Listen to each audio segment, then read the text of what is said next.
Hey, this is the Compass Podcast where we seek out our divine disruptions in everyday life. My name is Ryan Dunn, and I profess to be a Christian. My saying that likely conjures up feelings within you. You may hear that and feel a sense of relief or connection as your internal voice says along with me, hey, me too. Or you may have felt a bit of tension enter your system with my confession because the name Christian carries some negative connotation for you. It might be attached to judgment or past trauma or being connected to a political ideology that you just reject. If that's the case, I'm sorry. I'm sorry for the trauma Christians have caused. I'm sorry for the judgment carried out in the name of Christianity. I recognize these things have happened and they continue to happen. I know Christianity represents harm to some peoples and groups, and I'll admit that it makes me uncomfortable, even angry. So why do I stay Christian? Or why do I profess and claim the name of Christian? Well, whether you're asking that question too, or whether you're just curious about other people hanging in there on a system that carries so much baggage, this episode might help to provide some answers. We're talking to someone who has become an old friend of this podcast. Brian McLaren is one of the few guests who have made multiple appearances, and really that's because he keeps writing material that speaks to our deepest questions and discomforts as people of faith. His latest book is called Do I Stay Christian? And that's a question that sits inside a lot of people, especially within the audience of this podcast for spiritual seekers. So we're going to spend some time processing that question with Brian. If you're not familiar with Brian McLaren, then let me tell you a few things. He is an author, a speaker, activist, and public theologian, a former college English teacher and pastor. He is a passionate advocate for a new kind of Christianity, one that is just, generous, and working with people of all faiths for the common good. He gained a lot of notoriety for writing several well-regarded books, including A New Kind of Christianity, another called A Generous Orthodoxy, and yet another called Everything Must Change. And his newest books are Faith After Doubt and Do I Stay Christian? And that's just what we're wondering about too. So let's sit down for a chat with Brian McLaren. Brian McLaren, thank you so much for joining us once again on the Compass Podcast. How goes it with your soul today? Oh, I am very happy today. I live in Southwest Florida, and I get to be a volunteer several times every summer for sea turtle monitoring. So today we were out and doing sea turtle nest monitoring and released a bunch of baby sea turtles. Nothing it could be much more fun than that. Yeah. Oh, so you're actually there at the moment of, I guess, birth is what you would say. They're coming out of that. Out of the so eggs. What happened?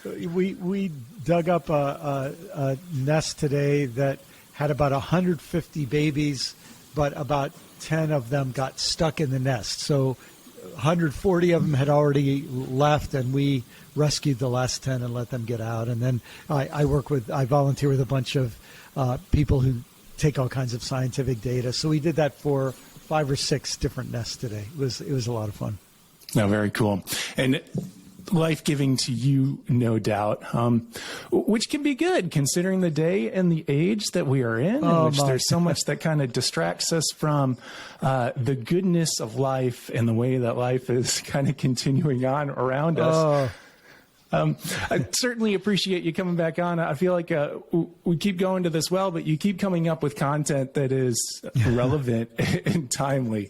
And your current case of having written the book, Why Stay Christian, is definitely something that speaks into the heart that many people are feeling a tension in right now. And this book, it doesn't really make a case for belief, as you're saying, why stay Christian. It's more about identity.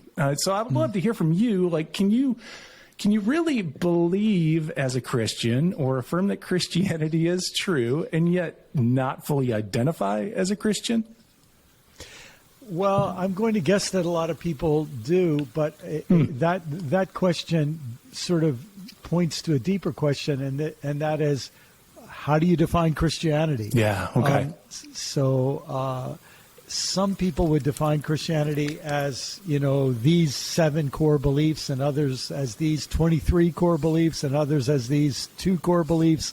And so I suppose different people would define it differently, and they would assess other people's Christian identity in different ways. I just got an email this morning from a person who read Do I Stay Christian? And she said, I love Jesus, I believe, but I really don't want to identify as a Christian anymore because I think Christianity has been taken over by white Christian nationalists here in the United States, and I just don't want to be associated with that. And to be identified as a Christian puts me in too close proximity to something I think is horrible. So she had no question about, she had no big problem with Christian beliefs. Her problem was what that identity, what it seemed to put her in league with. Yeah, and sometimes I hear people delineate between being a Christian and being a follower of Jesus. Have you heard that as well?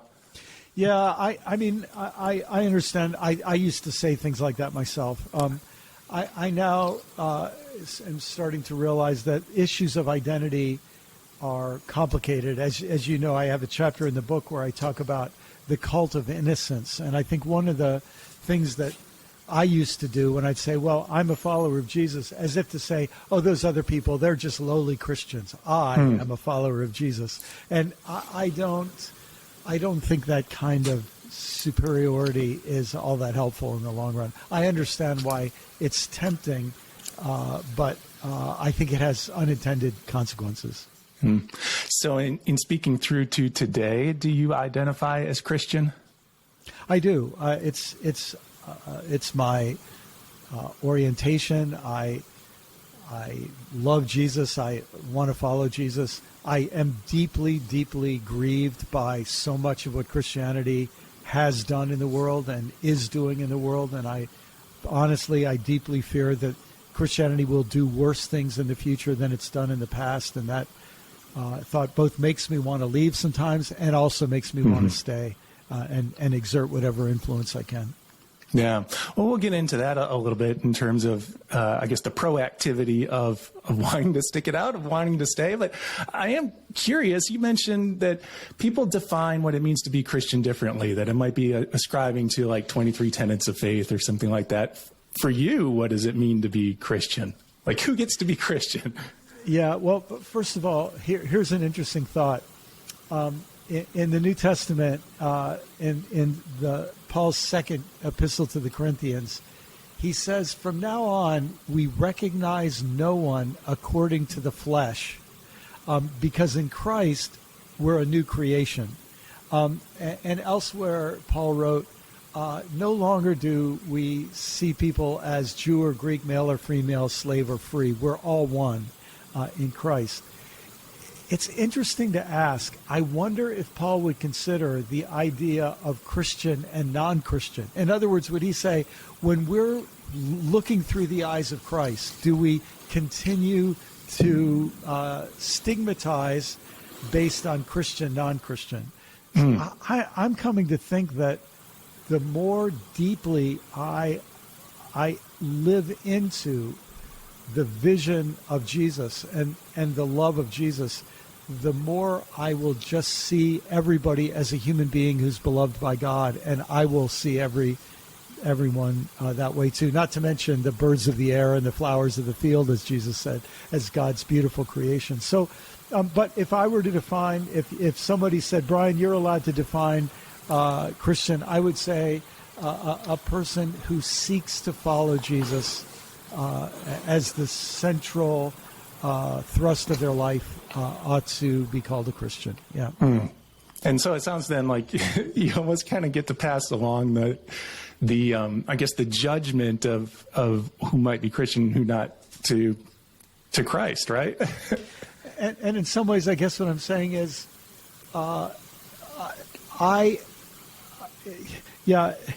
this is one of the problems. I mean, it's just a problem. You and I didn't create it, but we have to live with it. That the word Christian can have very, very little to do with how a person lives his or her life. As people identified as Christians, as an expression of their understanding of Christian faith, open their home to the homeless, welcome in refugees and strangers and aliens and outsiders, and Christians slam their door to the homeless and throw into jail, refugees and aliens and so on. In the name of Christ, people show love to people who are considered outcasts, and in the name of Christ, people make people outcasts. So I think this is just a reality. At the end of the book, I refer to a passage where Jesus says, look, God is able to raise up out of these stones son of Abraham. In other words, you guys say you're sons of Abraham, big deal. What difference does it make? Yeah. In fact, he says, you call yourselves sons of Abraham, and he says, and you're trying to kill me. So he says, you can have this name that has great associations with it, but what really seems to matter to Jesus is not the label on the tree, but what kind of fruit the tree bears. Yeah, I'm a part of the United Methodist denomination, and certainly there is a kind of a mirrored conversation happening within our denomination at this point, as far as, who's Methodist and who's not. And that point comes back around again, that it's like, in talking about God will raise up out of the stones, there's going to be a church, whether it's called Methodist or not.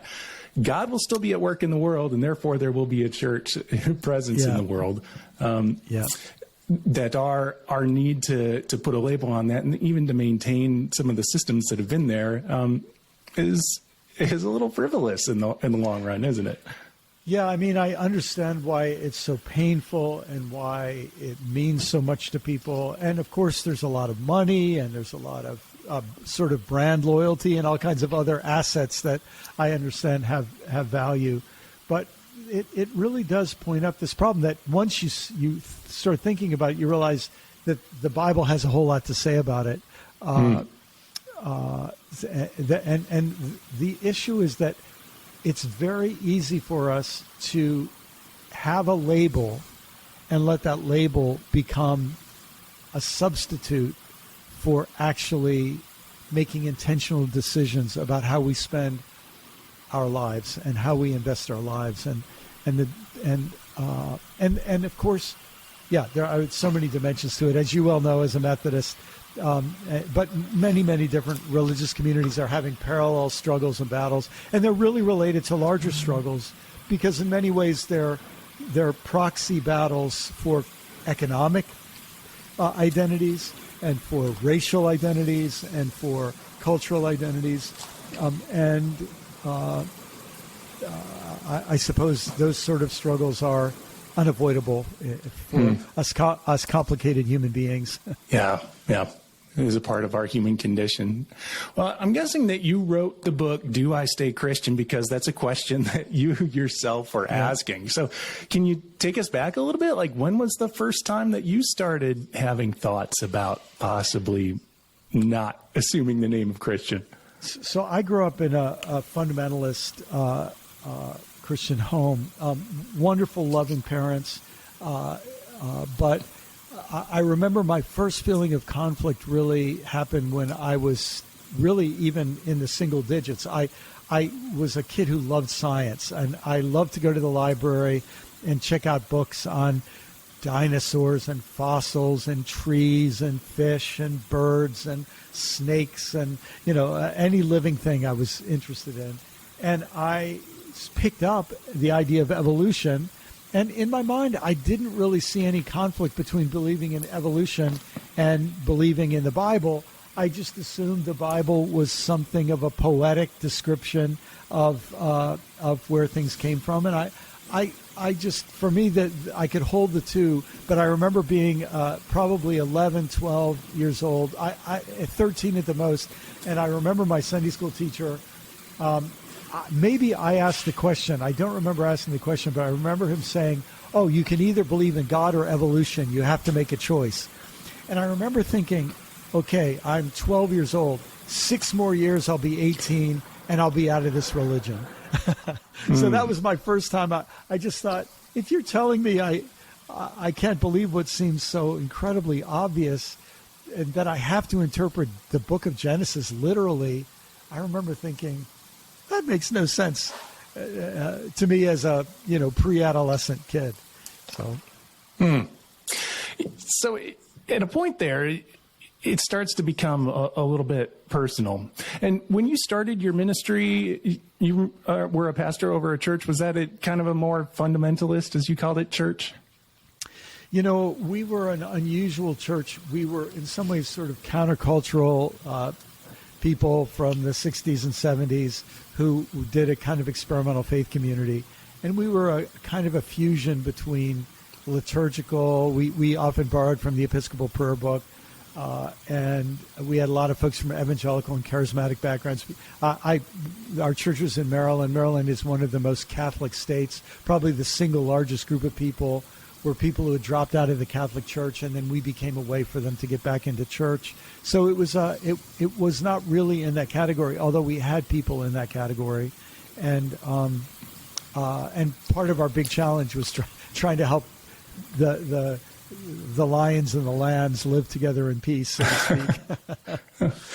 I asked that question because in a role like that, and no doubt since then, you hear your fair share of criticism.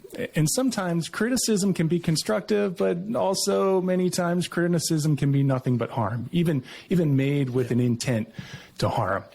And so when we start talking about the historical harms of being Christian, which certainly you dedicate a good portion of the book to, that's one thing. But then when harm becomes to get personal, that can be something else. Does that change our need to exit? Is there a different criteria? Yeah, that's a really, really good question, Ryan. There are people who at the deepest levels of their being have been traumatized by religious systems. I think of a friend of mine who, was horribly, horribly abused by Catholic priests who he trusted, and to have your spiritual life sexually manipulated by a religious authority figure. It is no surprise to me that he felt he needed to get as far away as he could from church of any kind. And there are so many people, women who've been abused in certain ways, LGBTQ people who've been treated hatefully in other ways. And so what I as a pastor learned to do when people were in an abusive situation is I would tell them, let's help you get out of that situation. Your safety really matters. And so that was that's I think an important consideration. Mm-hmm. So there's a line there though that involves leaving church, but maybe not necessarily leaving Christianity or leaving, if we want to say leaving Jesus or following Jesus. There's a line there. Have you heard stories of where it bleeds over, where a rejection of the church becomes a rejection of faith? I think of a young woman who used to attend my church when I was a pastor, and she'd belonged to a very high authority religious group. And they put her under so much pressure to say things she didn't mean and to apologize for things that she didn't really think she'd done anything wrong. And I remember when she came to see me, she said, it's not that I've lost faith in the church alone, and it's not that I've lost faith in God. She says, this experience has made me lose faith in myself as a person who is able to stand up for what I really believe in. I realize I said things I didn't believe to make them happy. She said, so I don't even know whether I can talk about having faith in God or Jesus right now. I feel my very ability to trust myself has been shattered. I don't know if that communicates, but I remember it communicated to me when she said it. Yeah. And I realized, this is part of the nature of religious trauma. It damages you in ways that you aren't even capable of saying, well, I still believe in Jesus, but I don't believe in this religious institution. It can shatter your whole ability to feel like you feel safe belonging anywhere. And that's because we as I say in the book, in a sense, when a person trusts a religious leader, they're giving them access to very deep and sensitive parts of their own soul. And when that trust is abused, the pain is very deep. Well, you've heard those stories. You've come in first-person contact with some of the harm yourself. What reason do you have for staying? Yeah. Well, first, as you know, when I wrote the book, I wrote it in 3 parts. Part 1 is no, part 2 is yes, part 3 is how. And so the question, do I stay Christian? There are good reasons why people say no. And I think all the people who say yes have to take the no section seriously so that they say yes with their eyes wide open. And for the people who feel like saying no, there are good reasons to say yes. And I think it's worth people are going to say no to pay attention to those things too. I say at one point in the book, the only way I can say yes is by also saying no. I have to say, here's what I'm saying yes to, and here's what I'm saying no to in my own tradition. And then the question is, how am I going to live? And that's what that third part of the book deals with. But if I go to the very core of what drew me to, so I was a young fundamentalist kid. I was on my way out. I ended up having this very powerful kind of spiritual experience in my teenage years. But what I said yes to was I said yes to God as the God of love. I said yes to Jesus as someone who loved everybody and said the greatest commandment was love. And every time I read the Gospels, that's what I still see. Every time I read the New Testament, that's what I see. Even when I read the Old Testament, the Hebrew Scriptures, I see that's their ultimate message too. That's the message that we get from the prophets, and even we see it in the law. And so that really has been the sort of guiding central thrust of this whole thing for me, is that I want to continue to be a person of love. But here's how that's affected my yes and my no. It means that, of course, I love Jesus, I love God, I love the Holy Spirit, and I want to love my fellow Christians, even the ones who I think are doing the most harmful things. And I want to love my Muslim neighbors and friends, my Buddhist neighbors, friends, and I think saying that I want to love everyone without discrimination does not make me less of a Christian. I think it is part of what it has come to mean to me to be a Christian. So looking back historically, there are, you give so many examples, like I can't even go into it specifically, but for sure there are events in Christian history that we're meant to learn from in the way that we want to deny those behaviors that were there before. We can take the Crusades, for example, or anti-Semitism as another example.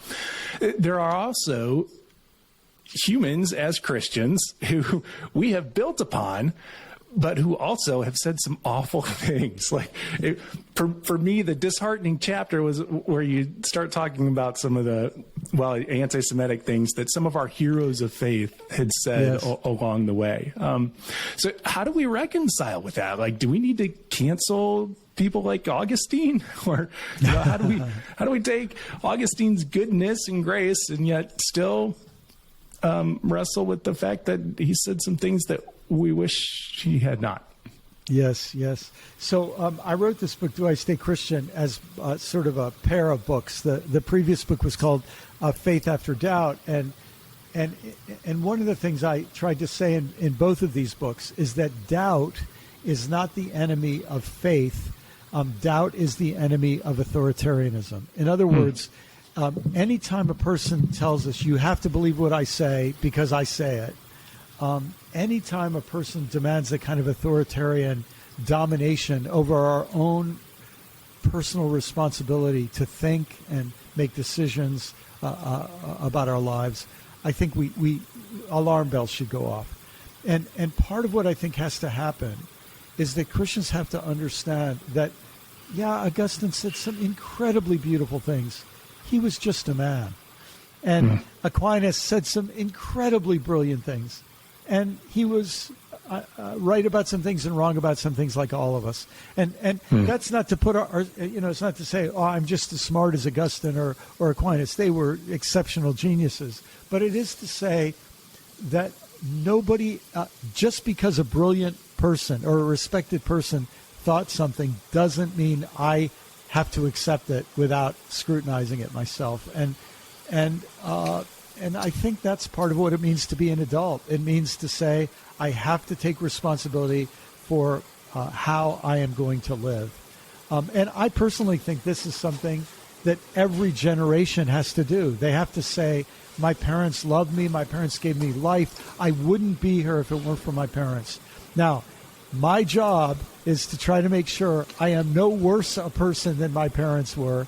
And please, God, maybe I can even build on everything they gave me and take a few steps farther so that I give my children an even better start so they can do better than me. And that's, to me, the attitude I would hope we'd have. The irony is that somehow in many Christian settings, the farther back you go, the more authoritarian power we give to the leaders. And I don't think they would want that. I think they would want us to keep. Now, here's the way I'd say it. If Augustine were here today, he would be one of the most thoughtful, creative, innovative thinkers who would be addressing today's issues with the same brilliance he tried to address the issues of his day. And just repeating what he said in his day, I think dishonors him. Okay. Or Martin Luther, for that matter, who had some of the most horrible, anti-Semitic, vile, vicious, hateful things that a person could ever say, and that had terrible historical impact, in Germany. So, and it doesn't mean we have to cancel him, but it also means that we have to say, to the degree we respect him, we also have to tell the truth about him. I think we have to say he would want that too. Yeah. Yeah. Okay. That's fair. Well, one of the things that we're encountering today within the United States that is a stumbling block when it comes to faith for so many is the relation that faith seemingly has with politics. Right now, one of the big buzzwords is Christian nationalism. So we have this enmeshing of Christian ideology and national ideology, even nationalistic religion. Is it natural to separate faith and politics? Can we do that? Should we do that?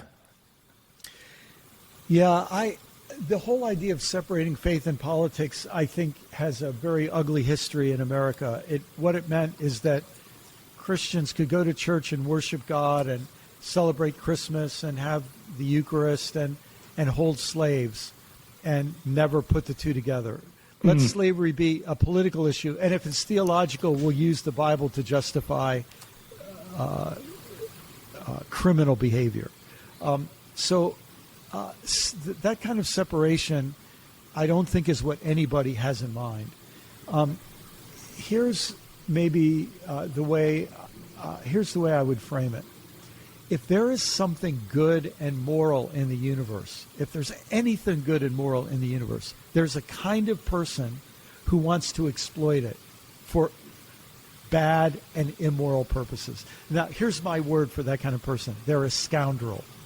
A scoundrel is someone who will use anything good to achieve his ambitions and desires.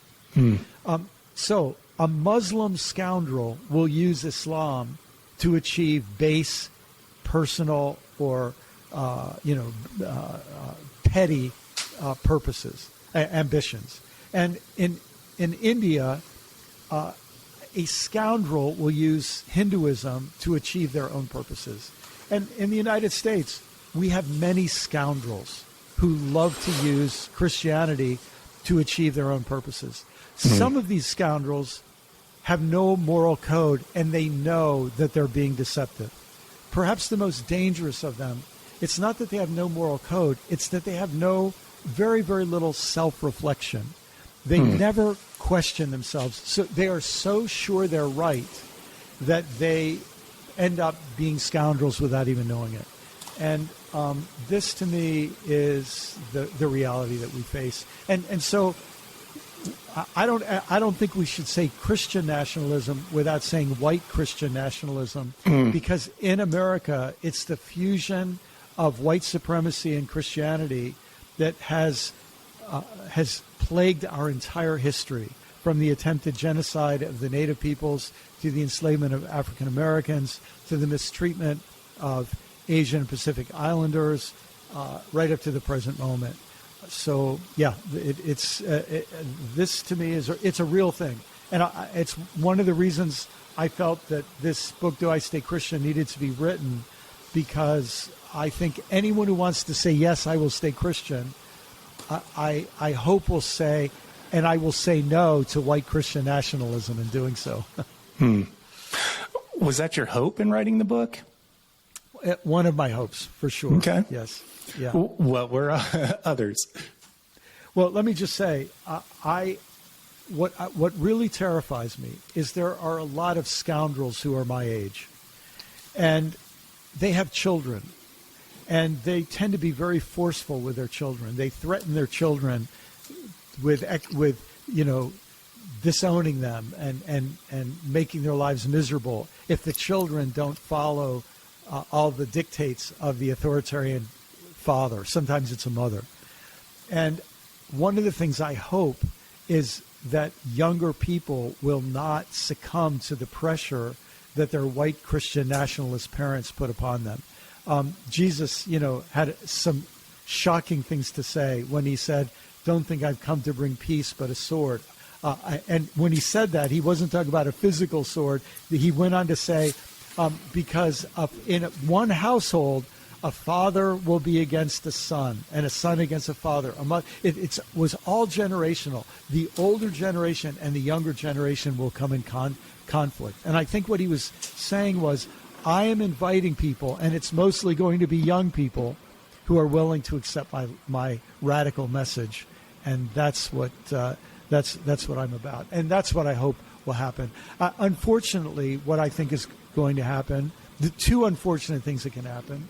One is that an older generation of white Christian nationalists will succeed in recruiting their children. And to borrow words from Jesus, they'll turn their children into twice the sons of hell that they are. Another thing that will happen is that many, many young people will just leave faith and religion entirely. And maybe they'll find something better. But what I fear is that a lot of them will just be disillusioned and jaded by what they've seen their parents do. So I hope you don't mind me being that frank, but I think this is an emergency, and that's why I'm so frank. Yeah. So this book was partially written in hope of influencing a younger generation to maybe see an alternative of Christianity that they hadn't witnessed. I think that there are a whole lot of people who feel the same way I felt my life. The only way I can say yes to Christianity is if I have permission to say no to the ways that Christianity has been and is being abused. Well, where do you go from here? Well, right now I'm taking a rest. No doubt. Yeah, this is a book that I poured a lot of my vital energies into.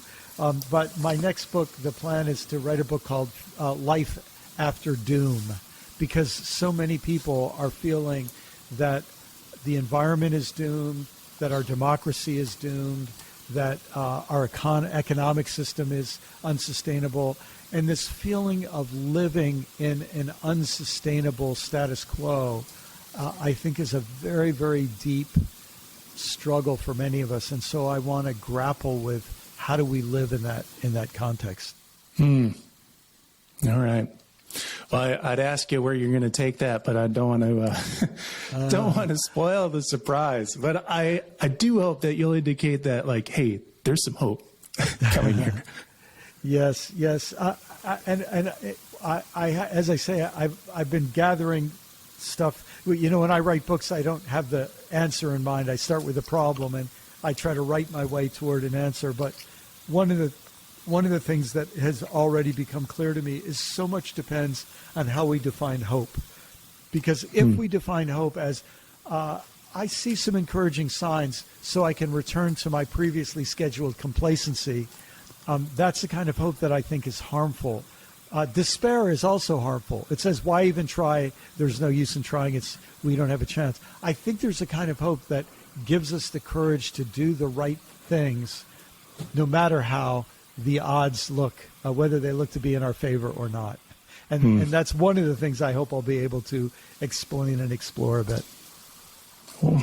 We'll be looking forward for that. In the meantime, we thank you for the words that you have given us, both in Faith After Doubt and now in Do I Stay Christian? Both of them, actually, it's a tough read at the beginning, especially in Do I Stay Christian? But I thank you so much for giving us the reasons and the practices to, in the words to put together the thoughts that maybe we feel on the inside but haven't been able to acknowledge within our own selves. So thank you so much for that. And Ryan, thank you for bringing conversations like this to your podcast community. Yeah, thanks for listening and being a part of this. A lot of food for thought. If you want to know more about the Compass Podcast, check out unc.org/compass. That's part of the website for the United Methodist Church, who graciously resources this podcast. A couple other episodes that might interest you include one of our previous episodes with Brian McLaren, entitled Living with Doubt. That was episode 51, back in January of 2021. Or you might want to check out Wrestling with the Tough Sayings of Jesus with Amy Jill Levine from September of 2021. And while you're checking out those episodes, hit the like or follow or subscribe button. Thank you so much. We're back with a new episode in 2 weeks, so look forward to another fresh disruption for your day-to-day in just a couple weeks' time. In the meantime, peace.